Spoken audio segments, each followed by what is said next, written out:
the peace God then gives Pinchas is written this fractured way.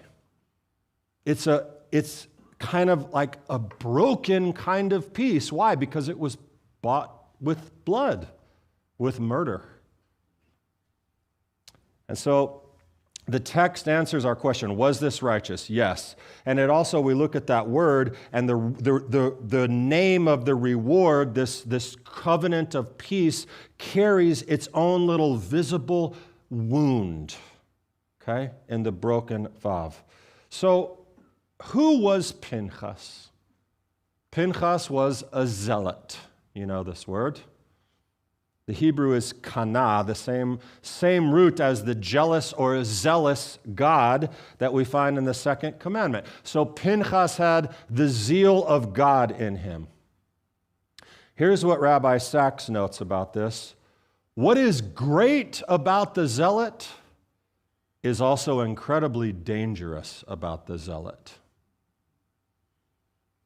Because the zeal that turned back that plague, that's the same kind of zeal that in another moment or in another hand can become something very terrible. Because the zealot acts the part of God.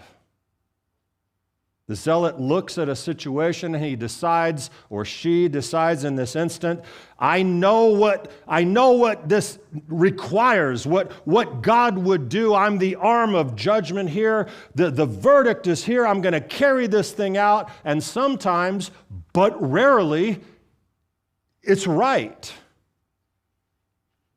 But human beings are not God. And a man who has appointed himself the hand of God is only a few short steps away from appointing himself as God.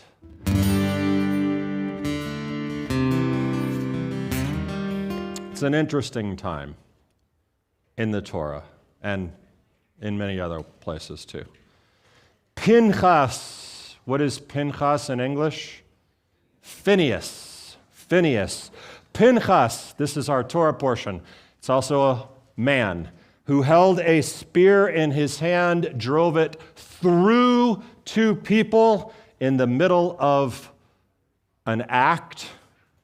A man and woman, Zimri, he was a prince of Israel, Cosbi, the daughter of a Midianite chieftain, and he ran them through with a spear in the tent in front of the congregation.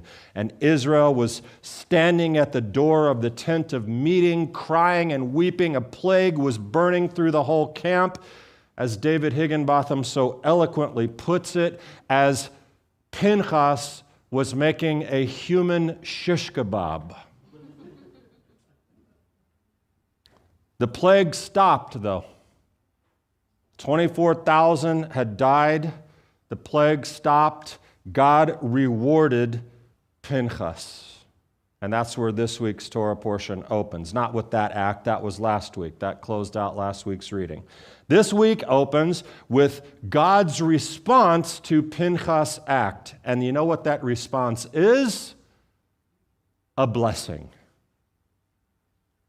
Heaven, God pronounces a blessing. Pinchas, son of Eleazar, son of Aaron, he has turned back my wrath from the children of Israel. Therefore, I give him what? My covenant of peace. This is strange. A man takes a spear and kills two people without a trial, without a court, without talking to Moses about it, and God offers him a covenant of peace, an eternal priesthood that hardly seems like the behavior of a man of peace. We like our heroes clean. The Clark Kent Superman kind of guy. There's something, heroic about his saving move, but there's something in our gut that should bother us about this. No pun intended. You get it? Okay. So we have to ask the question that the rabbis asked. Was this a good act? Was it righteous? And the answer that is given is yes, and it was rewarded. He turned back the wrath, the plague stopped, and so by all measure, God gives us, it was the right thing to do. But regardless of the reward that God gave, Jewish tradition does not celebrate the act. There is some major qualification, some hedging even. There's a tractate in the Talmud called Sanhedrin that notes a few things.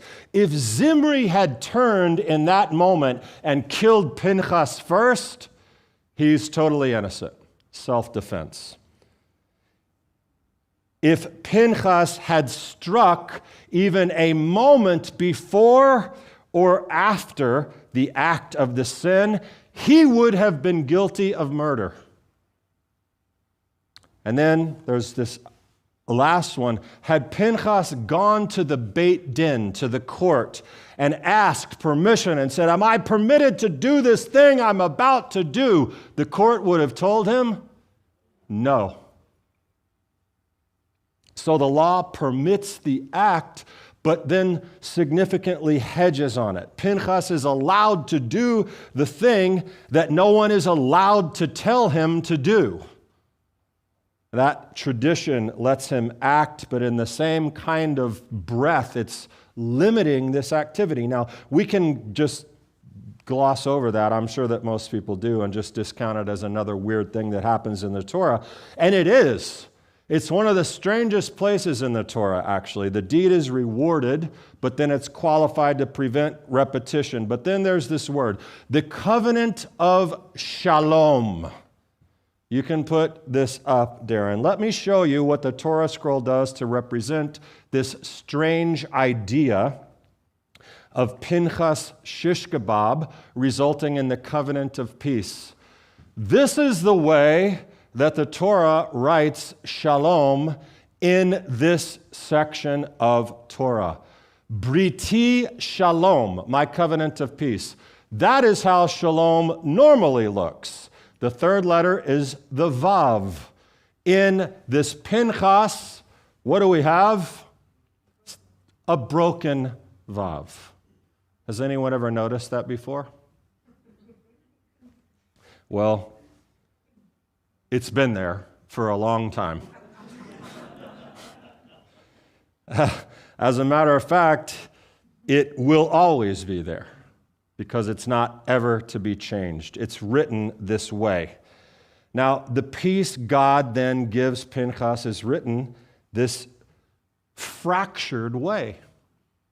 It's kind of like a broken kind of peace. Why? Because it was bought with blood, with murder. And so the text answers our question, was this righteous? Yes. And it also, we look at that word and the name of the reward, this covenant of peace, carries its own little visible wound, okay, in the broken Vav. So who was Pinchas? Pinchas was a zealot. You know this word. The Hebrew is kana, the same root as the jealous or zealous God that we find in the second commandment. So Pinchas had the zeal of God in him. Here's what Rabbi Sachs notes about this. What is great about the zealot is also incredibly dangerous about the zealot.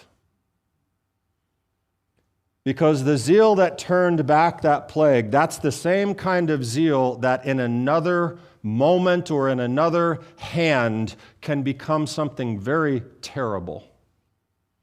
Because the zealot acts the part of God. The zealot looks at a situation and he decides, or she decides in this instant, I know what this requires, what God would do. I'm the arm of judgment here. The verdict is here. I'm going to carry this thing out. And sometimes, but rarely, it's right. But human beings are not God. And a man who has appointed himself the hand of God is only a few short steps away from appointing himself as God. Jewish tradition takes Pinchas and equates it with another zealot. Who is this? Who can throw out a guess? Prophet Eliyahu, Elijah. Jewish tradition equates him. The Midrash says they're the same person, or that Elijah carried the soul of Pinchas, or Pinchas never died and he returned as Elijah. Midrash is so fun. But why would they do that? Why would they see this equating between? And what brings them together?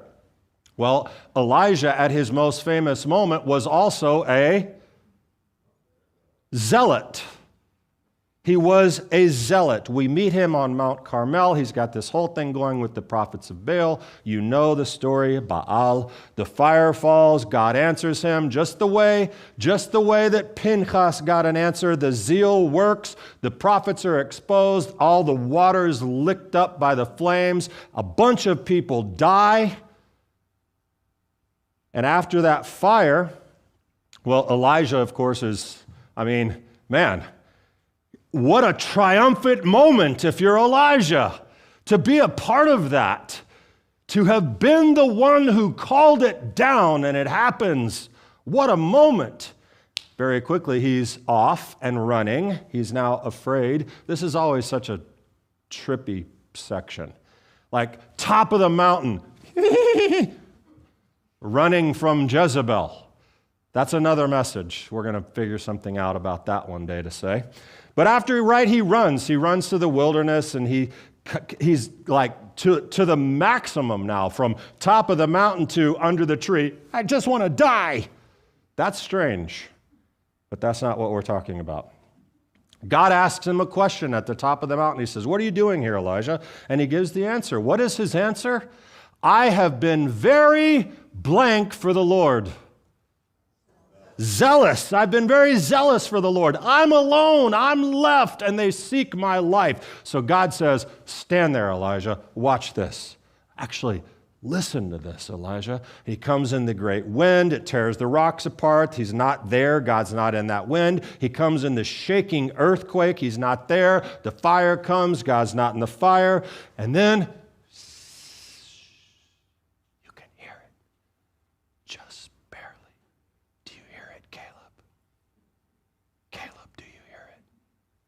still small voice. He comes in the still small voice, and that's where God is. And there are so many lessons in that. But for today, I want you to consider what God is teaching his zealot here. The wind, the earthquake, the fire, this is the language that Elijah had just spoken, this massive storm of power and fire. That overwhelming display on Carmel, and God says to him, "I was with you in that, Elijah, but that's not where I live. I'm in the whisper. I'm in the quiet." And then God asks Elijah the same question again. What are you doing here? What's his new revelatory answer that he gives, having learned the lesson that God wanted to teach him? What's the new answer he gives? The exact same answer. He says, "I have been very zealous for the Lord. I alone am left." You see, God wanted to teach him something. He wanted him to get this message, but he didn't. So what does God do? He gives him a clear instruction. "Elijah, go anoint some kings and your successor."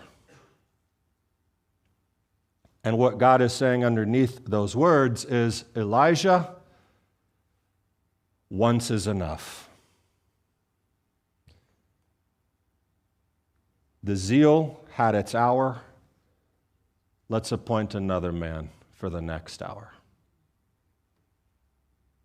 And that is the same thing that God speaks over Pinchas with Briti Shalom, my covenant of peace. The covenant of peace is God saying to the zealot, once is enough.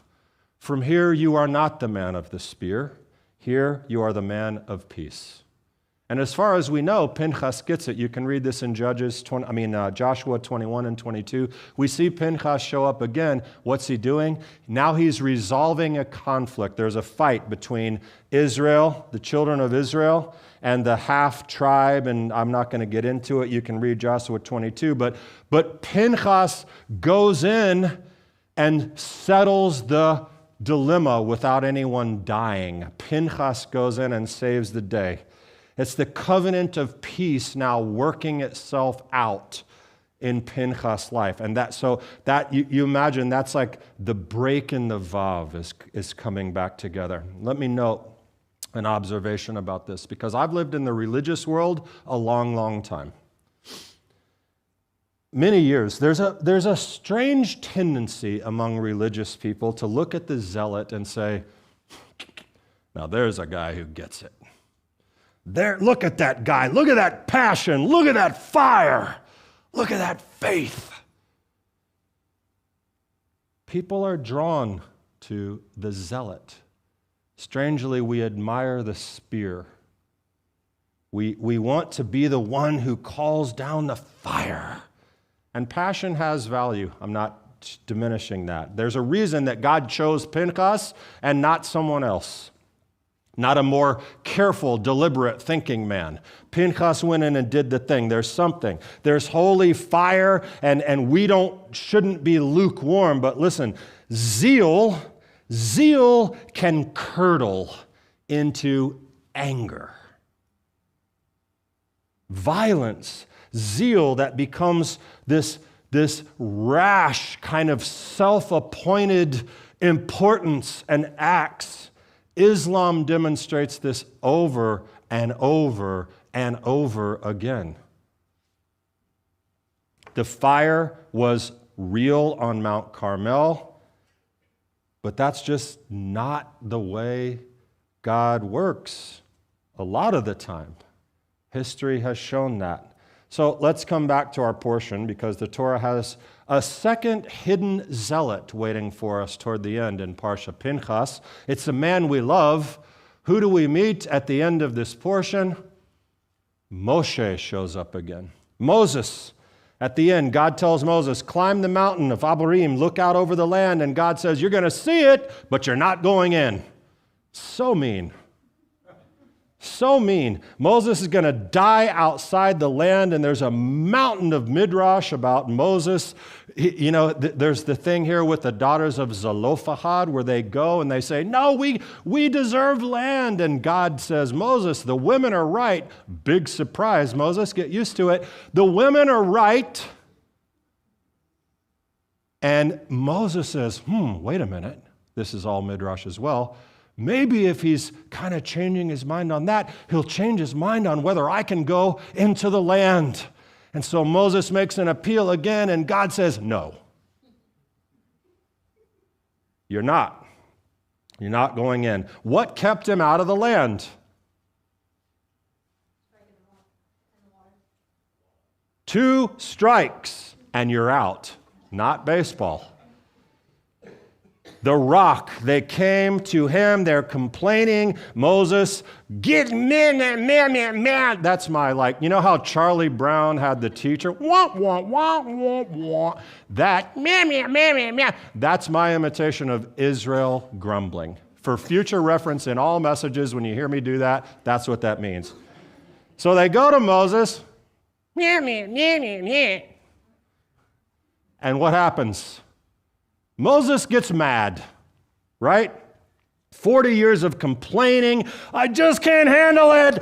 Bam, bam. He lifts his staff, strikes the thing, water comes out, and it's over. It's done.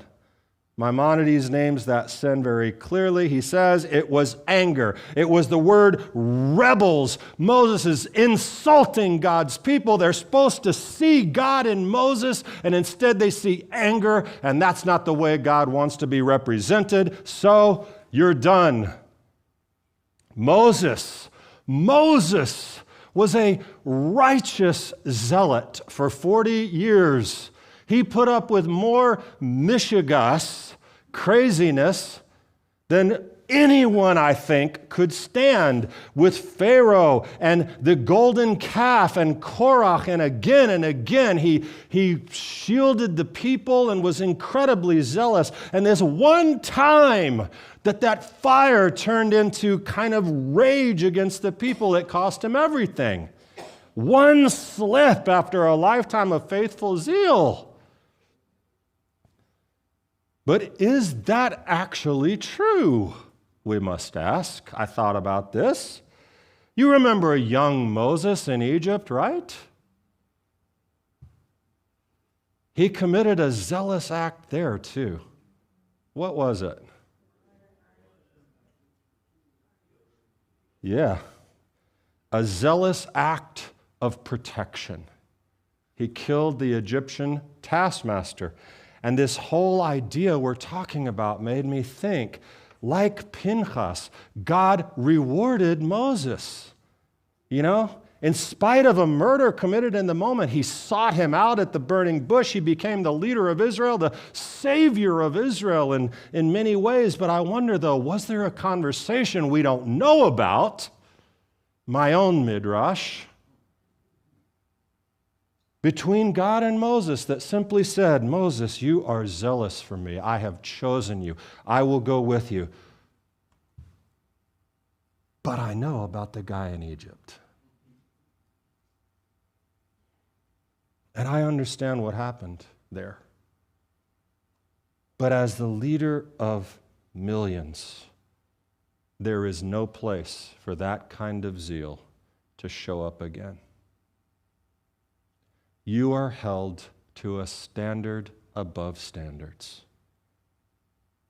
You will face incredible difficulty as a leader, but anger that leads to action like that, once is enough.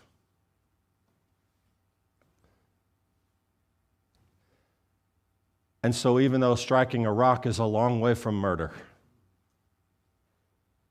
Moses forgot himself. And he edged closer to that line to which he had been forbidden to ever come near again.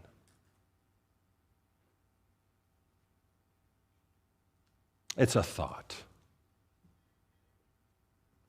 But the point I want to make is, first of all, having written a book about the heart of Moses and how incredible his leadership is and what difference how different he is, we need to look at his life and ask, what does he do from that point on? The same thing Elijah was told to do. He turns and he appoints his successor in this Torah portion. But listen to how he does it. Before God brings anything forth, Moses makes a prayer. He's still zealous for the people in the kindest and most holy way. And he says to God in this unusual prayer, let the Lord, the God of the spirits of all flesh, appoint a man over the congregation who will go out before them and come in before them. The God of the spirits of all flesh. That's a strange way to name God. It's not found. That's not common language for Moses. Rashi asks the question, why? Why does Moses use that name? And he tells us, Moses is saying, Master of the universe. The temperament of each and every person is revealed and is known before you, and no two of them are alike. Appoint a leader over them, please, God, over all of these souls. Appoint a leader who can bear each one of them according to their own temperament. You know how different. Give them a shepherd who can carry their differences. That's Moses' prayer. Rabbi Eli Monk goes further. He's a nice mystical guy. I love his work. He talks about the 5 levels of the soul, which Judaism certainly has. This is a pretty well-established idea. The first 3 are what we normally interact with in humanity. Nefesh, the lowest level of the soul. We share that in common with animals and plants and anything that has a life force. And above that, the 3rd level, the neshama, this holy, God breath. And right in between that and the levels is the ruach. You know that word? Ruach. The ruach is the feeling spirit. It's the seat of the emotions. It's where love lives. It's where grief and longing and joy. And the Ruach is that part of us that is the most individual part of us. There are as many Ruchot as there are people on the earth because no two of us ever feel exactly the same way. So when Moses prays, God, master of all spirits of flesh, he's asking for a leader who can connect to that level of all of his people. A leader with a feeling spirit that's large enough to carry them and to carry that camp, not a man of the spear. We don't need that. A man of the heart, a shepherd who can hold the flock. So God gives him who? Yehoshua. Right? Joshua, the son of Nun, a man in whom is the Spirit. And Moses, lay your hand on him. That's the whole portion. But speaking of Joshua, let me point to another Joshua to bring this point home. Our Joshua, Yehoshua.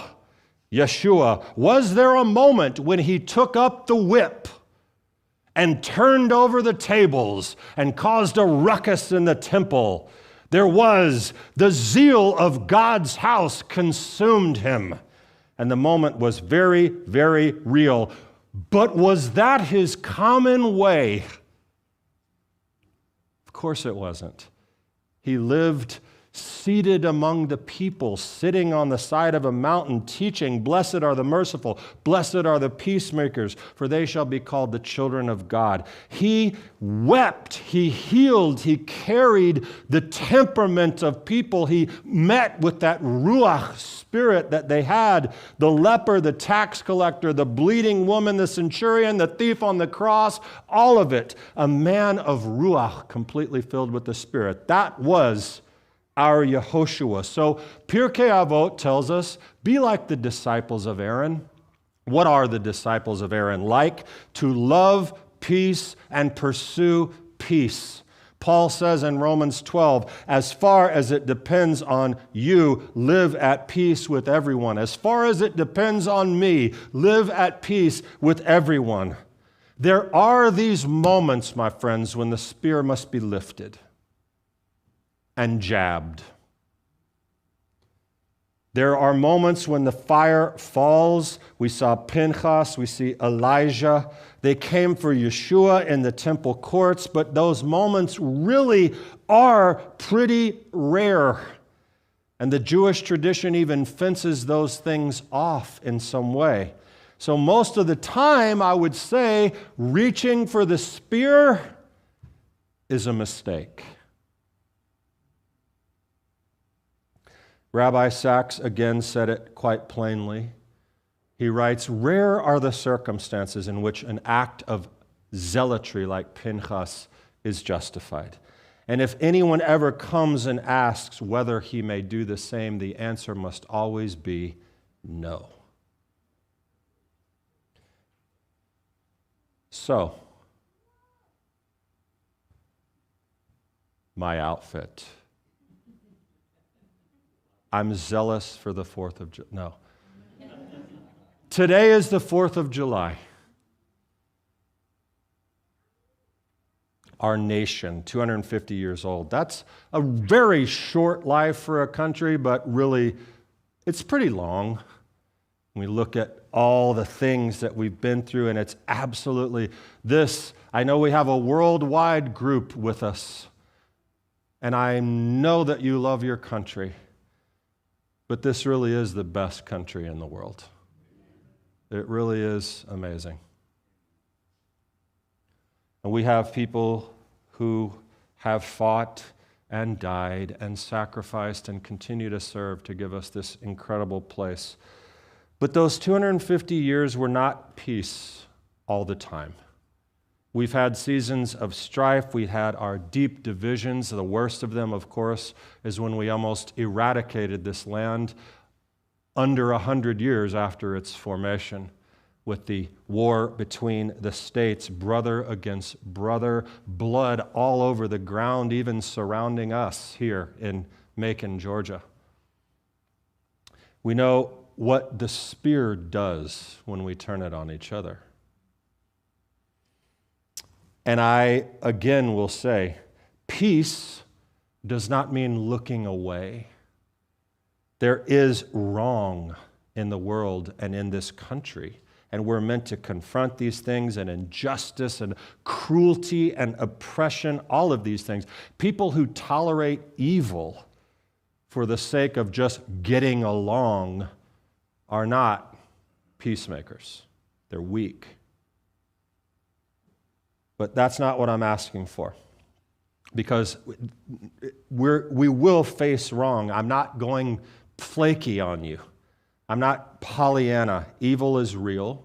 Confront that. It has to happen. The plague was real. There's real things. And the question is, how do we face it? Do we immediately reach for the spear? Is that what we're aiming for? How quickly do we do that? And really, what are we aiming it at? The problem or the people? Now, I'll tell you what I believe with my whole heart. It is my opinion. We will not last another 250 years if we do not learn to temper the rage that is in our culture right now. The certainty that I am the hand of God and you are the enemy of God. We have plenty of zeal in our country. What we are short on, I think, sometimes too often, is the spirit, the ruach, the feeling soul, the willingness to actually be okay with someone who might even vote differently.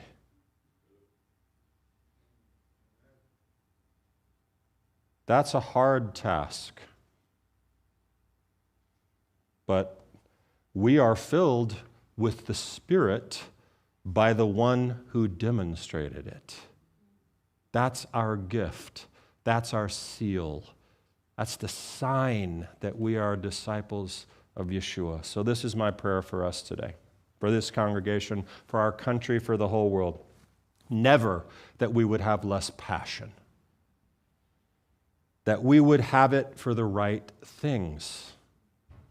Zealous for the ways of God, zealous for the love of God, zealous to serve, to give, zealous in acts of kindness toward people who might not even think like us in every area.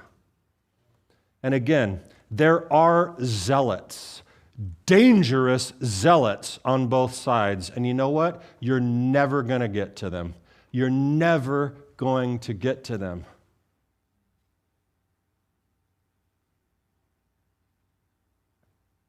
But our hope is not in them. It's in us. Those of us on both sides who truly desire to live in peace as far as it depends on us. As a matter of fact, we should be zealous for that. The kind of zeal that does not further break the Vav. It heals it. Because in the end, what really has carried us 250 years is not actually the spear. It's the neighbor who showed up, and it's the stranger who was taken in, and a country that was willing to embrace those who were different, and the hand that was, we bless our generations. We work hard to pass things on. We put our hand on our kids and say, we're giving it to you the way Moses did this for Joshua. We want to have a shepherd's heart, and I really do think that's what's brought us this far. I'm not diminishing any of what it's taken to get here with our fights and our courageous battles. But I do think that that is what we need to be carried forward from here. So, may the God of all spirits, the God of the spirits of all flesh, may he give us peacemakers, and may we be them. Shabbat Shalom. I'm Darren with Shalom Macon. If you enjoyed this teaching, I want to ask you to take the next step. Start by making sure you're subscribed to our channel. Next, make sure you hit the like button on this video so that others know it's worth their time to watch. Last, head over to our website to learn more about Shalom Macon, explore other teachings and events, and if you're so inclined, contribute to the work that we're doing to further the kingdom. Thanks for watching and connecting with Shalom Macon.